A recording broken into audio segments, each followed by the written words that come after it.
Muchísimas gracias y bienvenidos a esta fiesta de amor. Y gracias por escucharnos. Me corresponde dar la siguiente ponencia: el espiritismo como ciencia de observación, metodología empleada por Allan Kardec. Esta historia se desenvuelve en el siglo XIX. Transcurre el año de 1848 en los Estados Unidos de América, en el estado de Nueva York, concretamente en una aldea llamada Hinesville, a unas 20 millas de la ciudad de Rochester, y cuya historia pasa a ser la cuna del espiritismo. En una de esas casas de madera se produjeron los fenómenos que, en opinión de muchos, ha sido el hecho más importante con que América contribuyera al común acervo espiritual del mundo. Habitaban allí la familia Fox, los padres y dos hijas, Margarita de 14 años y Catalina de 11 años. Por el mes de marzo de 1848 se empiezan a escuchar voces, golpes, ruidos secos, ruidos como de rodar de muebles. Las camas temblaban, ruidos salidos de las paredes y del suelo. He aquí el relato textual de la señora Fox. La noche del viernes 31 de marzo de 1848, habíamos decidido acostarnos más temprano y no consentir que nos molestaran los ruidos, haciendo todo lo posible por dormir en paz, cuando empezaron a oírse los estrépitos que aquella noche sonaban de modo muy distinto. Las niñas probaron a imitarlos, golpeando con los dedos. La menor Catalina decía: «Señor desconocido, haga usted lo que yo hago», y daba golpecitos con los dedos, e inmediatamente contestaba con el mismo número de golpes, y cuando ella se paraba, el ruido también cesaba.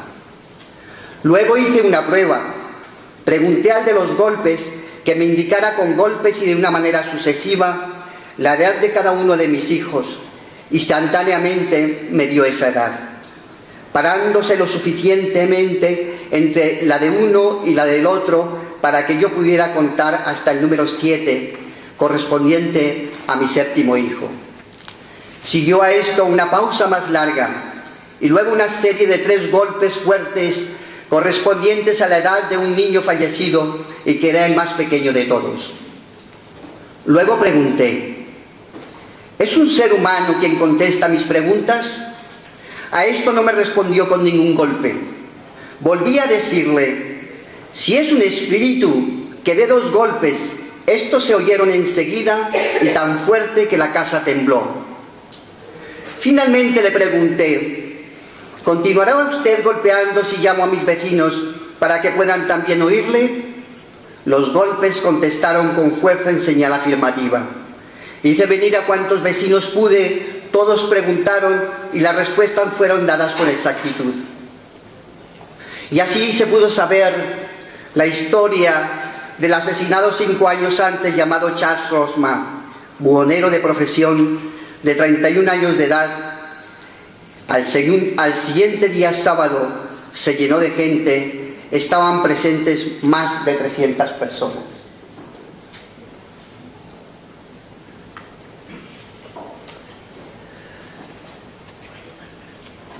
Se establece, pues, el primer diálogo inteligente y organizado con los espíritus, inicio de una invasión organizada y metódica de la espiritualidad superior.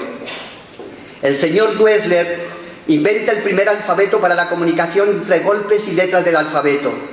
Se forma un comité de investigación al estilo yankee, concluyendo que la inmortalidad del alma y la comunicación con el más allá deben de ser definitivamente admitidos. Las hermanas Fox se trasladan a la ciudad vecina de Rochester, a la par que en Hinesville los golpes y fenómenos continuaban en ausencia de las hermanas Fox. Allí en Rochester empezaron a oírse los mismos ruidos y estrépitos, siendo así que centenares de personas acudían a ver el fenómeno. Aquella fuerza que originaba el estruendo era contagiosa, parecía transmitirse a distintos individuos sensibles. Las hermanas Fox fueron advertidas de que las manifestaciones no se limitarían a ellas solas, sino que iban a tener por teatro todo el mundo. La profecía se cumplió muy pronto, pues la fuerza invisible se manifiesta también en personas ajenas a la familia Fox, en personas especialmente sensibles en las ciudades vecinas de Rochester, Auburn y Grecia. Se reúnen por primera vez los seguidores de esta causa el 14 de noviembre de 1849 en la Sala Corintia, la mayor de Rochester, nombrando varios comités de investigación. El fenómeno se expande hacia la ciudad de Nueva York en 1850 con la misma fuerza de convicción. Isaac Post fijó el método para hablar por medio de golpes con las inteligencias comunicantes. Los mismos espíritus explican que las personas sensibles llamadas medium están dotados de magnetismo, lo que les posibilita la producción del fenómeno. Fueron muchos los seguidores en aquellas esferas políticas, científicas y culturales. También muchos detractores en las mismas áreas, como corresponde siempre a las nuevas ideas. El gobernador Talmadge, reputado político americano, recibió cuál era el objetivo de aquel gran movimiento de los espíritus.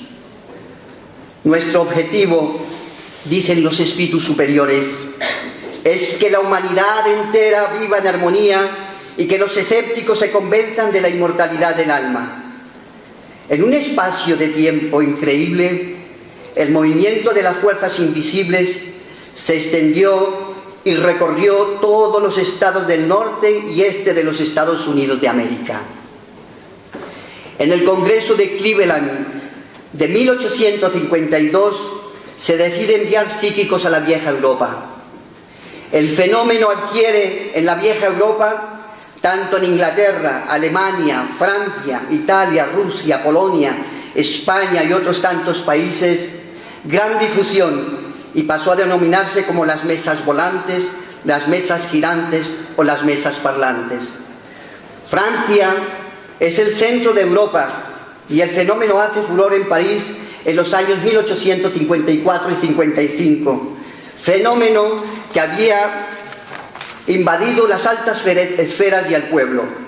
Pero todo es superficial, es diversión, solo eran instrumentos de la futilidad. El sacerdote católico Ventura de Raulica, considerado el mayor intelectual de la cultura católica del siglo XIX, opina que el fenómeno de las mesas volantes fue el hecho más importante acaecido en el siglo XIX. Estos fenómenos llegan a Europa del siglo XIX, en la que la intelectualidad ha sido muy influenciada por la Ilustración del siglo XVIII, marcando los destinos del siglo XIX. La razón como eje central de la vida intelectual, la no aceptación de los dogmas de la Iglesia y de las religiones por no estar sustentados en la razón, la ciencia desarrollándose en todos sus ámbitos y totalmente divorciada de la religión, y la filosofía intentando explicar los problemas del mundo. El magnetismo, descubierto ante la Universidad Francesa a finales del siglo XVIII, con la propuesta de Franz Anton Mesmer, que jugaría un importante papel en la comprensión y explicación del fenómeno de las mesas parlantes.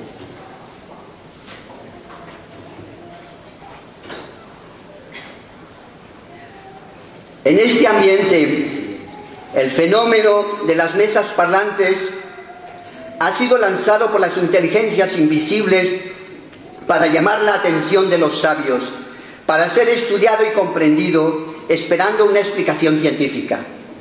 Pero hasta el momento solo hay atisbos de investigación.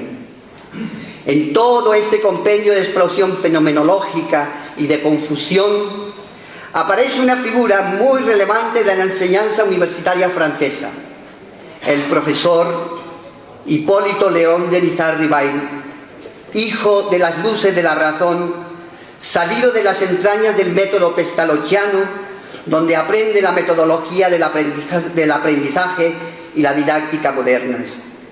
Autor de más de una veintena de libros, aceptados como libros de texto por la Universidad Francesa y director del Instituto Politécnico de París.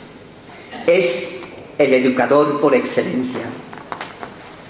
Relatamos aquí una conversación íntima con sus amigos de suma relevancia, escrita por el mismo profesor Rivail 10 años después, ya con su nuevo nombre de Allan Kardec, relatado en su libro Obras Póstumas, y que nos revela cuál fue la posición intelectual del profesor ante el fenómeno.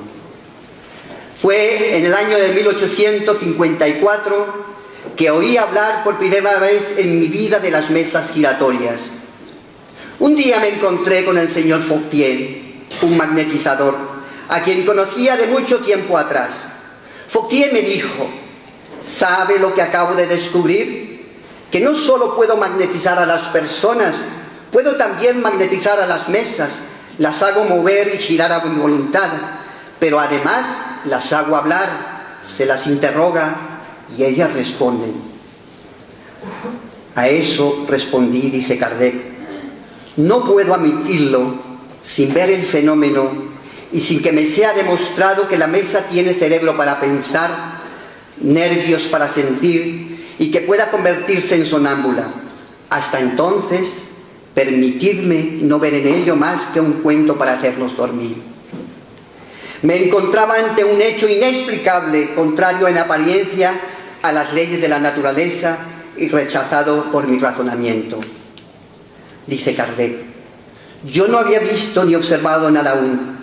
Se publicaron en los periódicos experiencias hechas en Nantes, en Marsella y en otras ciudades, que no dejan lugar a duda sobre la veracidad del fenómeno, y las experiencias realizadas en presencia de personas honorables y dignas de fe confirman la posibilidad del efecto puramente material, que pudiera explicarse por la acción del fluido magnético, que es una especie de electricidad que puede mover los cuerpos inertes, pero la idea de una mesa parlante no entraba en mi cerebro. Me negaba a atribuir inteligencia a algo puramente material, como lo es una mesa. Me hallaba pues en la posición de los incrédulos de nuestros días, que niegan los hechos porque no los comprenden. A principios de 1855 me encontré con el señor Carlotti. Me habló de la intervención de los espíritus y me contó tantas cosas sorprendentes que en vez de convencerme aumentaron mis dudas.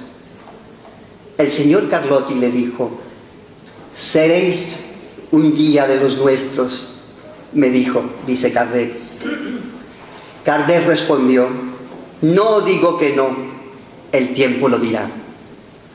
En mayo de 1855 yo me encontraba en la casa de la señora Roger, dice Kardec. Estaban allí el señor Fouquier, el señor Patier y la señora Plenmaison, quienes me hablaron de esos fenómenos con mucha más mesura y exentos de todo entusiasmo exaltado, y cuando me invitaron a asistir a las experiencias me apresuré a aceptar. Es así, por primera vez fui testigo del fenómeno de las mesas giratorias que saltaban y corrían en circunstancias que alejaban toda sospecha de fraude.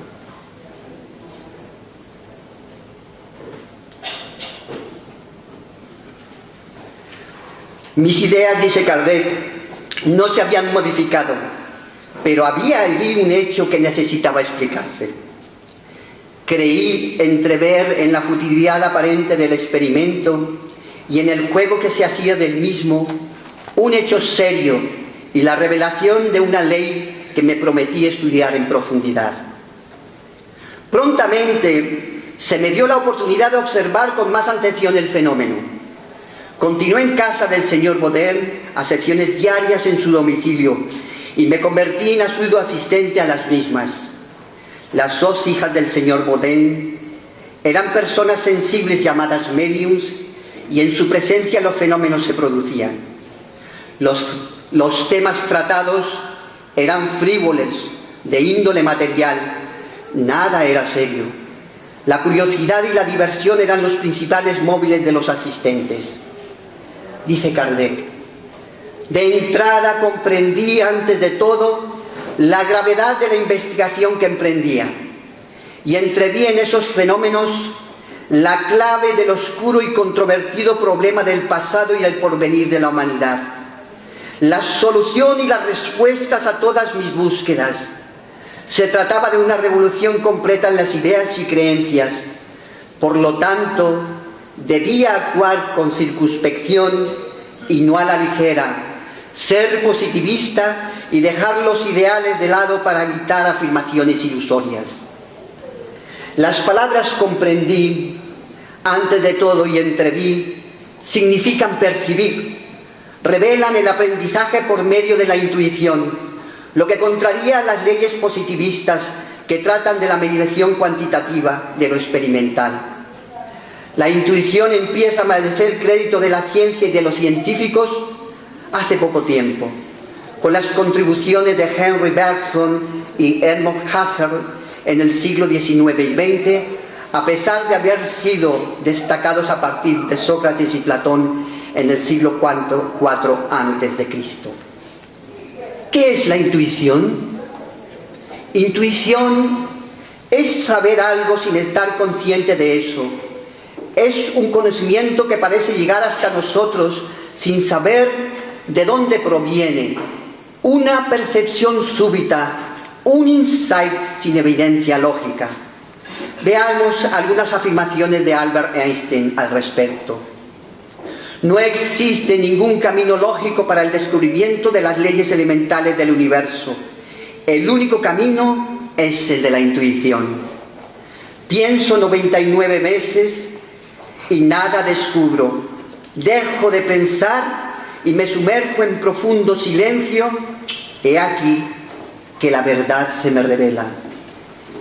El mecanismo del descubrimiento no es lógico e intelectual, dice Einstein. Es una intuición subterránea, casi un éxtasis. Enseguida, es cierto, la inteligencia analiza y la experiencia confirma la intuición. Es pues la intuición de Kardec en todo su esplendor, como lo han tenido preclaros hombres como Einstein, Newton y otros tantos, conocimiento anticipado, mente preclara que fue capaz de extraer en un insight el conocimiento de lo que sería su trabajo en el desarrollo, compilación, codificación de la doctrina de los espíritus, que sería llamada espiritismo. Volvamos a la frase de Allan Kardec.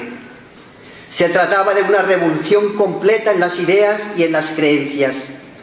Por lo tanto, debía actuar con circunspección y no a la ligera, ser positivista y dejar los ideales de lado para evitar afirmaciones ilusorias.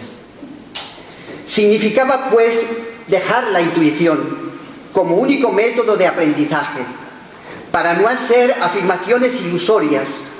Recordemos que el profesor Rivail es hijo de la razón, hijo del método pestalozziano. La razón es el centro de la vida científica y filosófica de los intelectuales del siglo XIX. Sabía, pues, por convicción, que presentar una doctrina ante el mundo solo por intuición, por revelación, sería una empresa condenada al fracaso.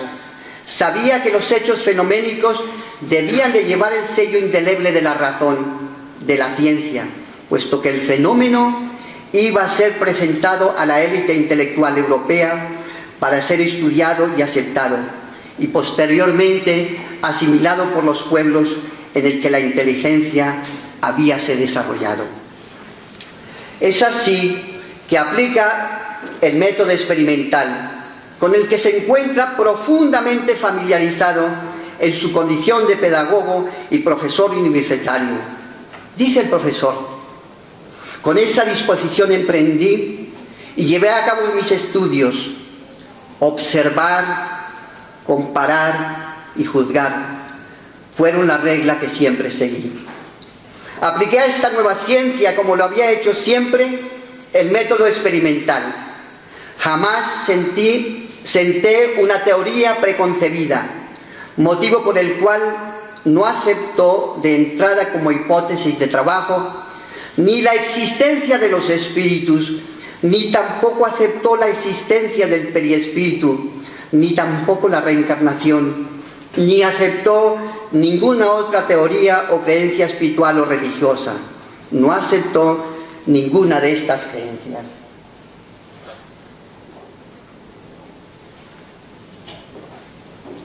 Solo observaba con atención, comparaba, deducía y sacaba conclusiones.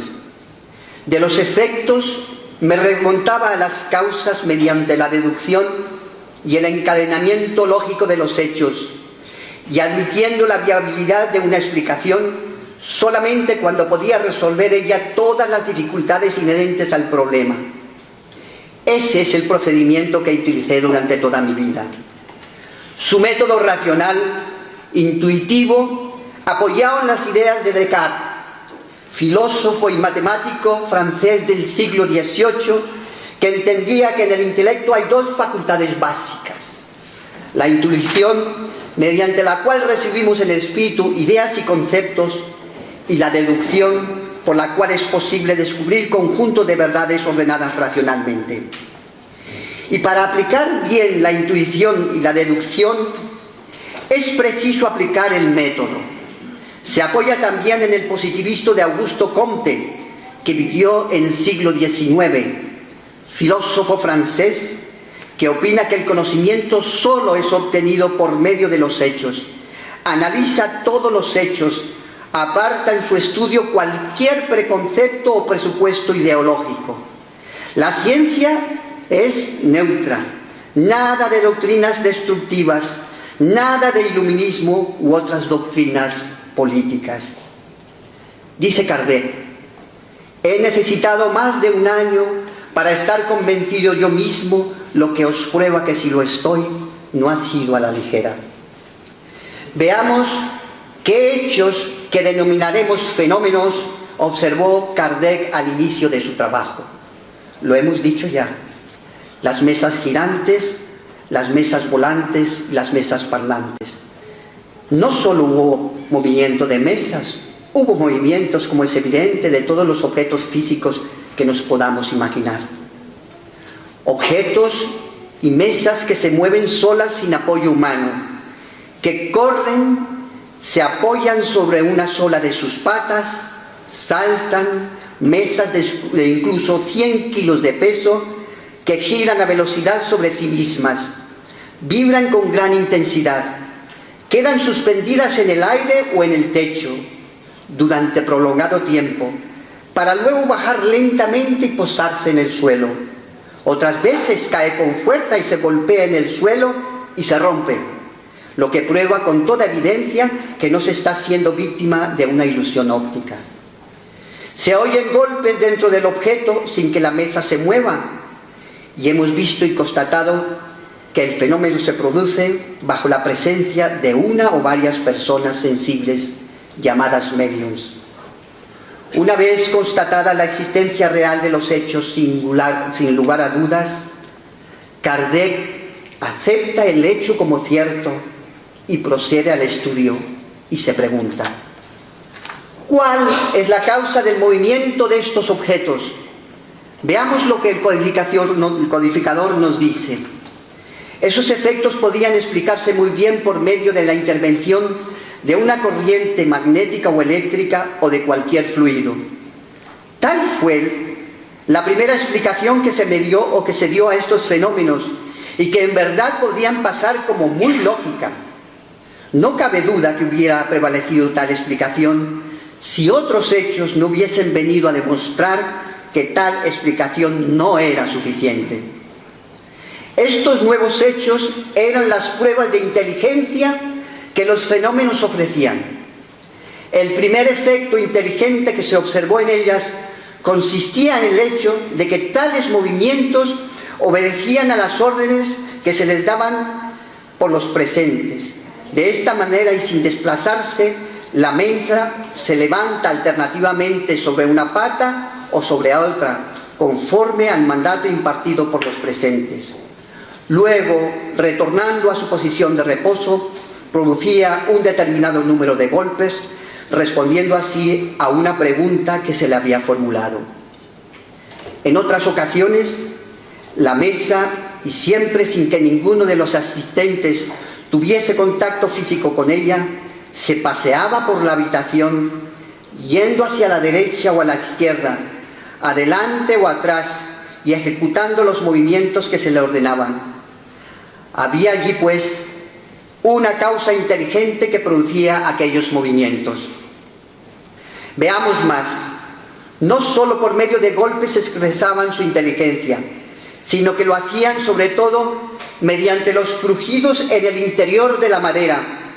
Se obtenían aún efectos mucho más inteligentes, como la imitación de los diversos redobles de tambor, las maniobras de descargas de fusilería o de los cañones de las maniobras militares. Luego, el rechinar de una sierra, martillazos, diferentes ritmos musicales y así por el estilo. No había duda que había allí una inteligencia comunicante. Se pensó que puesto que se trataba de una inteligencia oculta, ésta debía poder responder a las preguntas que se le formulaban, lo cual hizo en efecto, con un sí o un no, mediante un número convenido de golpes, pero la comunicación es limitada, por lo que se estableció un sistema de golpes que correspondiera a las diferentes letras del alfabeto, con lo que se pudo componer palabras y frases.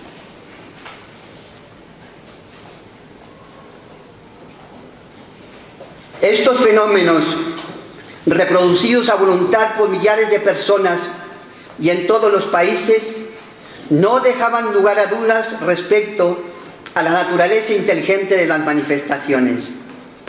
Si todo efecto tiene una causa, todo efecto inteligente tiene una causa inteligente. Esa inteligencia no puede residir en el objeto mismo, puesto que la materia no es inteligente. La siguiente pregunta que surge es si la causa provenía de los asistentes, de las personas psíquicas presentes o del entorno.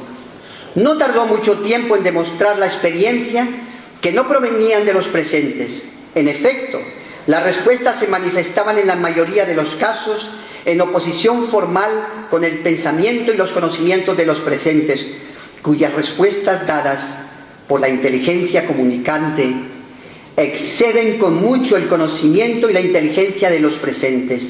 Las respuestas tienen un sello de tal sabiduría, de tal profundidad y acierto, que revelan pensamientos tan elevados y sublimes que sólo pueden dimanar de una inteligencia superior impregnada de la más pura moralidad.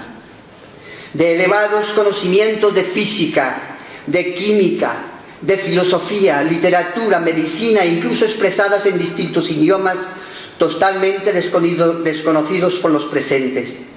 También respuestas dadas a preguntas hechas por el pensamiento de alguno de los presentes, hechas mentalmente en algún idioma y respondidos en el mismo idioma. Las experiencias demostraron con pruebas irrecusables y en muchas circunstancias que tal inteligencia era autónoma e independiente de las personas y de las mesas. La siguiente pregunta que se hace Allan Kardec: ¿quiénes eran esas inteligencias autónomas que se comunicaban? Esas inteligencias comunicantes respondieron a esta pregunta, declarando pertenecer al orden de los seres incorpóreos y asimismo se llamaron espíritus. Por consiguiente, la idea de espíritus no preexistía. En suma, no salió dicha idea del cerebro humano, sino que fue dada por los espíritus mismos, y cuanto hemos sabido posteriormente a su respecto, ellos nos lo enseñaron. Se llamaron espíritus a sí mismos, declarándolo en todas las sesiones, en todas las partes del mundo, al igual que lo hizo la inteligencia comunicante de los ruidos de la familia Fox en Hinesville, que también se llamó a sí mismo espíritu. Fueron los mismos espíritus que dieron respuesta a la explicación del fenómeno del movimiento de las mesas. Dijeron que se trataba de un fenómeno relacionado con el magnetismo humano y espiritual, que los seres más ricamente dotados de tal propiedad física podrían convertirse en mediums, que tales dones no eran patrimonio necesario de la moralidad o de la inteligencia, y que la armonía entre los experimentadores y entre estos y los espíritus era la condición necesaria para la consecución de buenos resultados en las comunicaciones.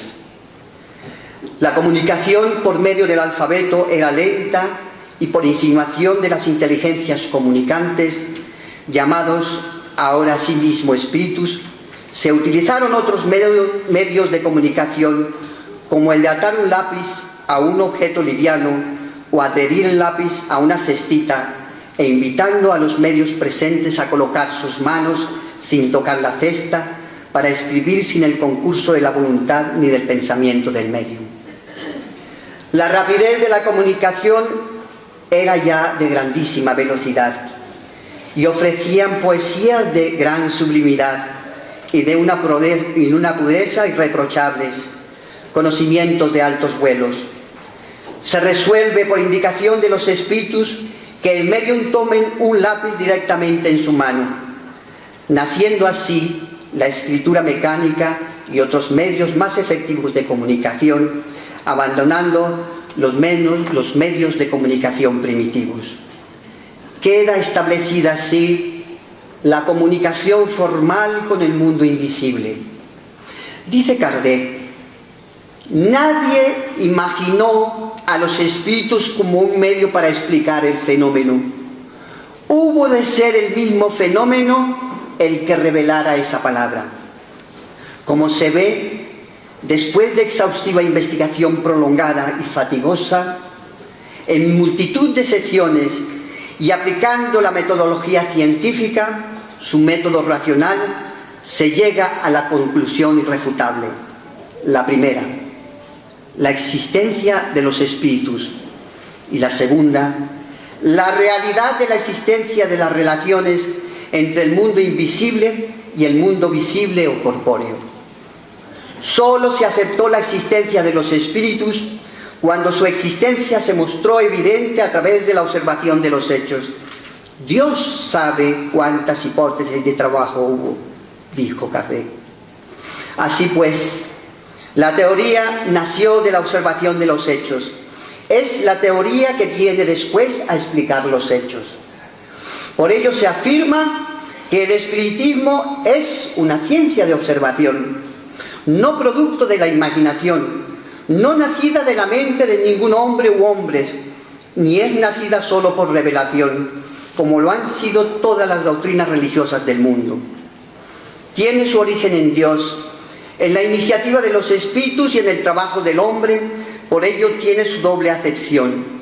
Es a la vez revelación divina y es doctrina científica por el trabajo y la metodología racional empleadas en la observación del fenómeno y en la aceptación de los principios filosóficos y morales. Las siguientes preguntas lógicas surgen de la mente de Kardec. ¿Quiénes eran esos espíritus moradores de ese mundo? ¿Seres aparte fuera de la humanidad? ¿Seres buenos o malos? Si viven en un mundo invisible para nosotros, ¿cómo es ese mundo? ¿Cuáles son sus hábitos y costumbres? ¿Cuál es su organización? ¿Cuáles son las leyes que los gobiernan? ¿Cuál es su origen? ¿Cuál es su destino? ¿Cuál es su naturaleza? ¿Cuáles son los medios de relación con el mundo corpóreo y el rol que desempeñan en nuestro mundo invisible? Observamos atentamente, dice Kardec, muchas hipótesis para cada renglón que se avanzaba. Cientos y cientos de sesiones. Ellos mismos contestaron que no son seres aparte de la naturaleza excepcional, sino son las mismas almas que los hombres que han vivido en la tierra, donde abandonaron su envoltura corporal, que pueblan los espacios que nos circundan y pasan al lado nuestro sin cesar. Hemos encontrado entre ellos todos los grados de bondad y de ruindad, de ignorancia y de sabiduría, con sus defectos y cualidades, y desde entonces procedimos con sensatez a separar, a apartar lo bueno de lo malo, lo verdadero de lo falso en sus relaciones con nosotros, exactamente como lo hacemos con los hombres. Tomamos las informaciones de los espíritus solo como meros informadores y no como reveladores absolutos. Actué con los espíritus como lo hubiese hecho si fuesen hombres. Fueron para mí, desde el más pequeño al más grande, medios para informarme y no como poseedores de verdades absolutas. Una vez demostrada la existencia de los espíritus y su relación con el mundo visible, Kardec pregunta a los espíritus y los espíritus responden. Aplicamos a esta relación con los espíritus un método propio y riguroso para el control de esta relación con los mismos espíritus y el control de los medios con sus comunicaciones, es decir, de las respuestas de los espíritus. Tal método incluye las siguientes premisas. Primero, elección de colaboradores mediúnicos insospechables, en su moral como en la pureza de las facultades y de la asistencia espiritual que tenían. Análisis riguroso de las entidades espirituales comunicantes, desde el punto de vista lógico, cotejándolo con las verdades científicas demostradas y descartando todo material que no pudiera ser justificado lógicamente. Control de las entidades espirituales comunicantes por medio de la coherencia de las comunicaciones y del tenor de su lenguaje. Consenso espiritual va a decir concordancia de varias comunicaciones obtenidas por medios diferentes, en formas simultáneas y en lugares diversos, acerca de un mismo tema. Es el principio de la universalidad de las enseñanzas de los espíritus y el principio de concordancia de las mismas. Legitimidad de la fuente espiritual, avalada por las enseñanzas del Espíritu de la Verdad, como jefe y guía de los espíritus superiores con sus enseñanzas. Así, aplicando rigurosamente su metodología y a modo de ejemplo muy simplista por lo exiguo del tiempo de esta exposición, Kardec descubre prontamente que existen espíritus muy inteligentes a la par que buenos.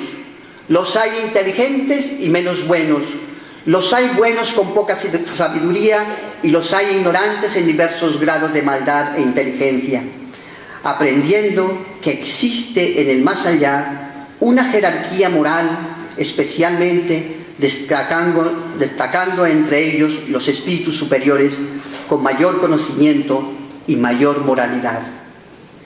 La gran mayoría relatan que habían vivido como hombres o mujeres en la tierra y al mismo tiempo habían tenido muchos cuerpos en distintas épocas. Descubre pues la ley de la reencarnación y la ley de evolución o progreso. Descubre que existen espíritus que son felices, mientras que otros sufren. Los que son felices refieren que hicieron el bien durante toda su vida como encarnados, como hombres y mujeres, mientras que los que sufren realizaron el mal. Deduce Kardec una ley muy importante, que es la ley de causa y efecto, que rige nuestras vidas y nuestros actos como encarnados y como espíritus desprovistos de cuerpo físico, o principio de acción y reacción, y de esta manera sucesiva descubre todas las leyes morales que nos gobiernan. Desde el fenómeno, es decir, desde el efecto, se remonta hasta los espíritus que son la causa del fenómeno, y desde las causas se remonta hasta las leyes que nos gobiernan. Así deduce a través de miles de preguntas a los espíritus de toda condición y de la enseñanza promulgada por los espíritus de un orden superior, un compendio doctrinal filosófico que nos enseñan conceptos nuevos y más profundos sobre Dios, sobre el universo, sobre los hombres, sobre los espíritus y de las leyes que rigen la vida, quiénes somos, de dónde venimos, a dónde vamos, cuál es el objetivo de nuestra existencia, cuál es la razón del dolor, cuál es la razón del sufrimiento y de las desigualdades humanas. El espiritismo toca todas las áreas del conocimiento, de las actividades y de los comportamientos humanos. He ahí nace la filosofía espírita. De ese conocimiento filosófico, Kardec deduce y comprueba que la felicidad o infelicidad de los espíritus se encuentra en relación directa con el comportamiento, con la conducta que tuvieron en su vida en el cuerpo físico. Ante ello, Allan Kardec pregunta a los espíritus que puesto que la felicidad o infelicidad post-mortem dependen del comportamiento, se debería dar una norma de conducta a los hombres y a los espíritus para ser felices. Y les pregunta que cuál sería la norma de conducta.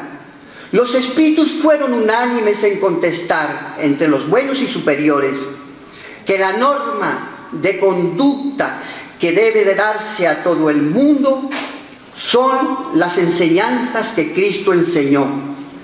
Kardec vuelve a interpelar a los espíritus y les pregunta: ¿y por qué las enseñanzas de Cristo y no otras? Fueron unánimes en contestar: porque sencillamente no hay otra mejor.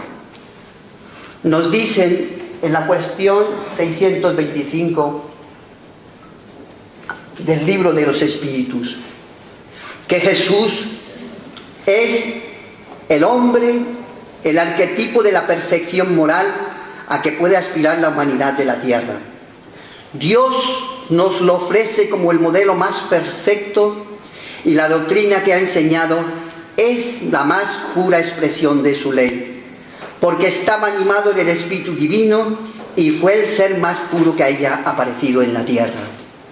He ahí nacen las consecuencias morales, religiosas de la doctrina espírita. Estos aspectos filosóficos y morales serán descritos ampliamente en la siguiente conferencia. Todos los principios de la doctrina espírita fueron deducidos de la observación de los hechos, por ello es una ciencia filosófica. Y es una filosofía científica porque son demostrables por la experimentación y en su defecto por la deducción racional. ¿Cuáles son esos principios básicos? La existencia de Dios, la inmortalidad del alma, la pluralidad de existencias o reencarnación, la comunicación entre el mundo visible e invisible, es decir, la mediunidad, y la pluralidad de mundos habitados. Es así que de manera ordenada, con preguntas ordenadas y encadenadas metódicamente por Allan Kardec, y las respuestas dadas por los espíritus, dirigido por la falange del espíritu de la verdad, y corregidas por los propios espíritus y con diversos mediums, sale a la luz el Libro de los Espíritus el 18 de abril de 1857, que tiene todo el compendio de principios y normas de la doctrina espírita. El Libro de los Medios, en enero de 1861, es el aspecto experimental de la doctrina, compendio que estudia la mediunidad. El Evangelio según el Espiritismo, en abril de 1864, el aspecto moral de la doctrina. El cielo, el infierno, la justicia divina, en agosto de 1865. La Génesis, los milagros y las predicciones según el Espiritismo, en enero de 1868. Llega el momento de preguntarnos cómo definimos el espiritismo. Es la ciencia que trata de la naturaleza, del origen y del destino de los espíritus y de su relación con el mundo corpóreo. El espiritismo es al mismo tiempo una ciencia de observación y una doctrina filosófica. En cuanto a ciencia práctica, consiste en las relaciones que es posible establecer con los espíritus. Como filosofía, abarca todas las consecuencias morales que de dichas relaciones emanan. Es el conjunto de leyes y principios enseñadas por los espíritus superiores, contenidos en las obras de Allan Kardec, que constituyen la codificación espírita. Por todo ello, decimos que la doctrina espírita es una ciencia de observación, una doctrina filosófica y una doctrina moral religiosa. Es un triángulo: ciencia, filosofía y moral, indisolubles en su nacimiento de las manos de los espíritus. Es un triángulo indisoluble en su enseñanza y divulgación. No pueden separarse, irán siempre unidas. Si separasen, ya no sería espiritismo. Las tres son necesarias. La moral, sin su filosofía y su ciencia, puede engendrar fanatismo por no estar sustentada en la razón. La ciencia y la filosofía sin el recurso moral de las enseñanzas de Cristo carece de la dirección hacia la divinidad. El espiritismo, pues, demuestra la posibilidad de encarar las cuestiones espirituales por medio de la razón, de la misma forma que la aplicamos a los problemas materiales, es decir, a la ciencia material. Con ello, el espiritismo se hace científico y es científico. Con su propia metodología, algunos distintos de las ciencias positivas y formales, puesto que su objetivo no es la materia, sino el espíritu.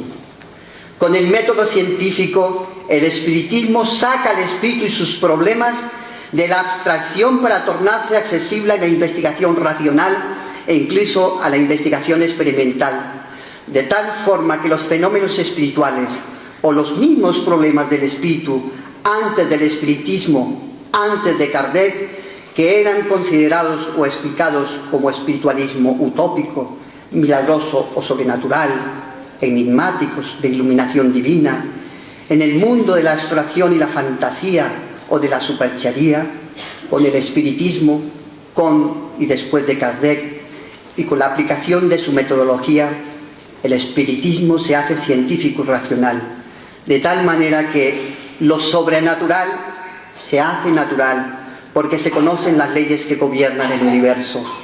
El espíritu y el fenómeno psíquico o espiritual están dentro de las leyes naturales. Lo sobrenatural no existe, solo existe para la ignorancia que desconoce las leyes naturales. Nace obligadamente como ciencia y como compendio filosófico, para darle una estructura racional indestructible. Dice Kardec: no existe fe más inquebrantable que aquella que pueda ver a la razón frente a frente en todas las edades de la humanidad. Razón por la ciencia y por la filosofía, pero entre las dos, la fuerza del espiritismo, dice Kardec, está en su filosofía. Pero no es solo ciencia y un compendio filosófico, sino que de ésta se derivan necesariamente consecuencias morales, de aplicación general para la humanidad. Sigue siendo ciencia a la que podemos recurrir, ciencia para el que quiera encontrar las respuestas racionales a sus preguntas, la demostración de la inmortalidad del alma, pero la etapa científica pasó cuando se constituye la doctrina científica. Nos queda la doctrina filosófica grandiosa que explica todos los pormenores de la vida y sus consecuencias morales, que son las enseñanzas de Cristo, que constituyen el cenit, la cúpula de la obra, la necesaria en todas las civilizaciones, de aplicación diaria para su reforma moral imprescindible, para encontrar su felicidad, la paz en la sociedad y en todos los pueblos de la tierra, que tan necesitados estamos, permitiendo que la humanidad salga de la penumbra intelectual en que se encuentra, sirviendo a todas las naciones de excelente código.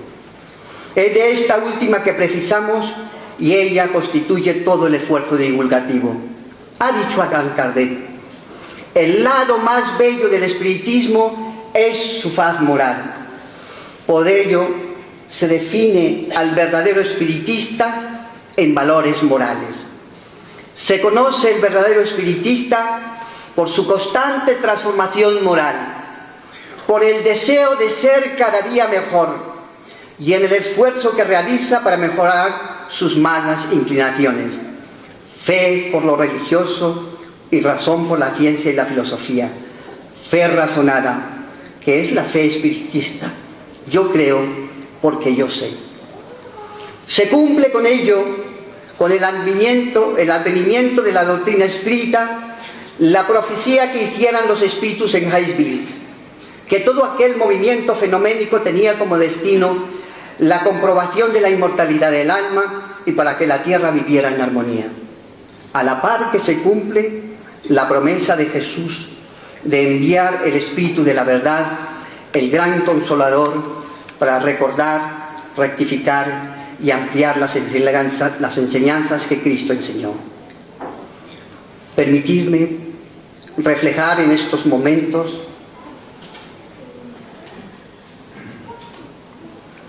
las palabras del querido juez Edmonds, pionero americano en aceptar los hechos espíritas por el año 1851, siendo el primer juez del Tribunal Supremo de Justicia de Nueva York, que perdió todo su prestigio, que perdió todo su honor y fue despedido como juez decano por aceptar la doctrina de los espíritus. Jamás fue sintetizada nuestra doctrina espiritista de esta manera. Dice el juez: en ella está todo lo que consuela al triste y conforta al decaído, todo lo que dulcifica nuestro paso a la tumba y priva a la muerte de sus temores, todo lo que ilumina al ateo y no puede menos que reformar al vicioso, lo que premia y anima al virtuoso en medio de las pruebas y de las vicisitudes de la vida, y lo que muestra al hombre su deber y su destino, apartándolo de la vaguedad y de la incertidumbre. Nos dice el espíritu de Viana de Carvalho a través de la psicografía de Divaldo Pereira Franco: la ciencia sin Dios es locura y muerte. La tecnología sin el apoyo del Evangelio es un paso hacia la desesperación y la insensatez. La tecnología mejora las formas y produce belleza, mientras que el Evangelio reforma al hombre y le da sentimiento. La una actúa de fuera hacia adentro y la otra es luz que se exterioriza de adentro hacia afuera. Sin desdeñar las conquistas nobles de la ciencia, sin la contribución del sentimiento renovado en el Cristo de luz, el hombre no se encontraría consigo mismo. La doctrina espírita eminentemente consoladora es ciencia que esclarece y moral que construye al hombre responsable y le conduce por la vía de la autorrealización hacia la vida de Jesús, hacia la vida superior, conducido por el luminoso mensaje de Jesús. Muchas gracias.